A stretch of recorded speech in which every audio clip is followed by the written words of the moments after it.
are we going to be surprised if Dave doesn't make it 2 seasons? Probably not. Hey, I thought it was all over.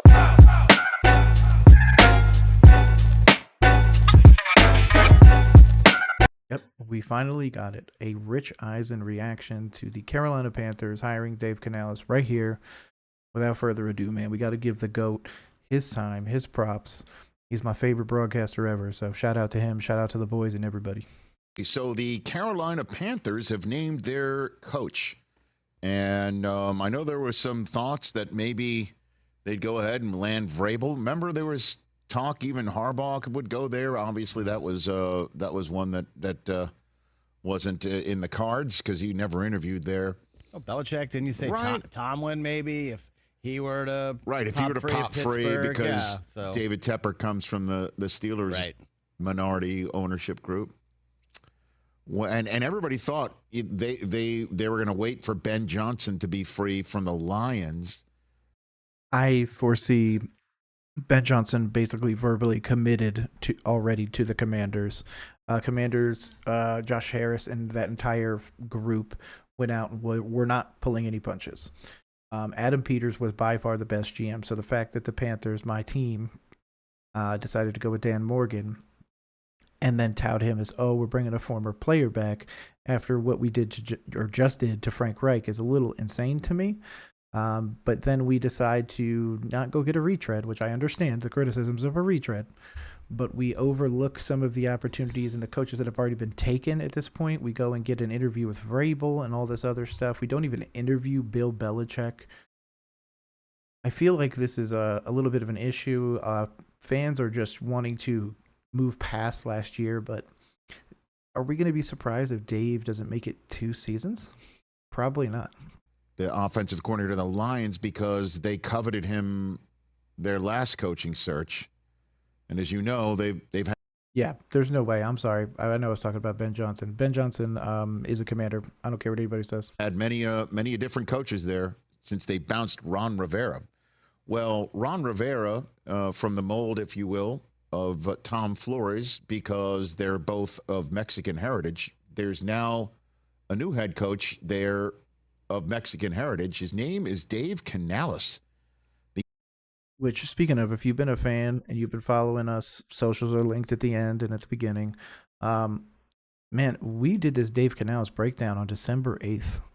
So we were way ahead of the ball on that. I even said, and then I went back and just listened to it a little bit ago, I thought he was really dynamic. I thought he could be our head coach down the road, but I thought, man, maybe, in division and everything, plus with the opportunity of a lot of other coaches, obviously Harbaugh would have been great, and of course the aforementioned Bill Belichick, but Canales is going to be interesting.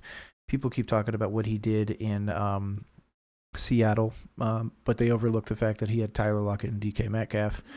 They look at what he did with the Bucs and with Baker Mayfield, but they overlook the fact of that defense, that run game, that offensive line, and of course Chris Godwin and Mike Evans. So there's a lot more to it than just coaching. So if the personnel doesn't get a massive upgrade, Dave Canales wins 5 games? 5 to 7 as max. 7 games would be the maximum for him next year. And if we end up winning 5 games, I'd be really happy. So the offensive coordinator for the Tampa Bay Buccaneers is going to be the next head coach for the Carolina Panthers, and he will be the one charged with solving the Bryce Young puzzle, if there is such a thing. And so there you have it. Dave Canales, who is well known around these parts, once upon a time an offensive coordinator. He started off as the offensive coordinator at Carson High School. And then El Camino College is where he started cutting his teeth as a special teams and tight ends coach, and wound up landing on Pete Carroll's USC staff at the very end of Pete Carroll's run as an assistant strength coach. And at a crossroads of his life and career, whether he wanted to continue staying coaching, he and his wife decided to apparently stay the course of coaching, and Pete Carroll called and offered him a job on the Seahawks staff where he was the wide receiver coach for folks like Doug Baldwin and Jermaine Kearse. And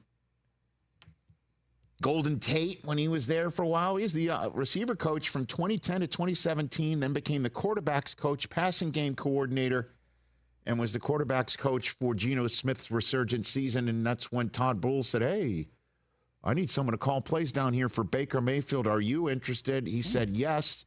Calling plays as a professional NFL coach for the first time. And you saw the results and clearly impressed the Tepper family enough to say, you're the guy. A lifer who once upon a time before he started really sinking his teeth into coaching sold cowboy boots. That's a really interesting fact. I want to believe Canales. You have my vote until you don't. I think that there's just a lot of smoke and mirrors right now, and the fact that the Teppers believe in you really doesn't give me a vote of confidence either. Just overall, I'm excited for the future, but man, Canales, I need you to come out here and really give some juice. If first game you come out, Bryce has 350 passing yards, say minimum 2 touchdowns, no picks, I'll consider it a massive, massive W. So, Wow. Sticking with it. And now he's the head coach of the Carolina Panthers with a very important task. Do for Bryce Young what you were doing, obviously, for Baker Mayfield. And then, obviously, it also would mean, well, can you get Mike Evans and Godwin around here? You know? That would help. That's the problem, too, is it's not just, obviously, the reason why Bryce Young might not have looked as great as C.J. Stroud is, let's get him a Nico Collins. Let's get him, some weapons. But they got him the guy who just turned the Tampa Bay Buccaneers offense into something that'll. And that man right there is the one that needs help. Bryce is the one. We traded a king's ransom for this man. So the idea that 2,800 yards and 12 touchdowns is good enough is a laughable joke. I don't care about your thoughts on if we should have taken Stroud or whatnot. That's the past. I'm a big Stroud fan, pre-draft and all. I thought he was the better of the options for our Carolina Panthers, especially with the personnel deficiencies that we had. But hey, that can't go back in time, can't do anything. We have to push forwards with Bryce Young and just put everything we can around him. But I'm just hoping that the Teppers, I'm hoping Dan Morgan, I'm hoping Canales realistically can evaluate talent, because the one thing we truly miss out on with a great GM like Adam Peters is that talent evaluation, the scouting, that history, and that everything that comes with it. But instead we kind of went with somebody that's a little bit more of like an offensive kind of guy. Obviously he worked with, like they said before, wide receiver, quarterback, and now as a OC, and now of course head coach. So it's going to be also real interesting to see who they put in the OC position now. Do they bring back Thomas Brown and put him there? Rumors that he's had a few interviews and everything like that. So I would expect him to move on. I would not expect him to stay with the Teppers after basically he was treated, after the way the fans went after his wife and everything like that. So a lot of folks didn't see coming. And that's the same thing you could say about Dave Canales as coach of the Carolina Panthers. So that's breaking news. Hour 2 coming up with Rashee Rice at Kansas City. So, I don't know what to make of it. I've never met Dave Canales. I've never had much of a conversation with him. But the Tepper family, let's go get him. To be fair, Adam Thielen low-key had... No, he had a good season, but you have to remember, TJ, looking right at you, TJ, he already said that he doesn't want to be there. He's not going to stay long-term for this rebuild. He is going to be on another team next year. It would honestly make sense to go to the Cowboys, to be 100% fair. So check out him for your team, bro. Decency.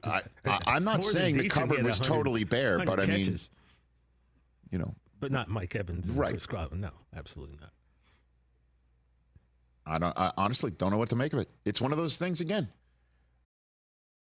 I couldn't agree with you, Rich. Or I couldn't agree with you more, I mean. Can he be good? Yeah, absolutely. Can he? Sure. Will he? That's something completely separate.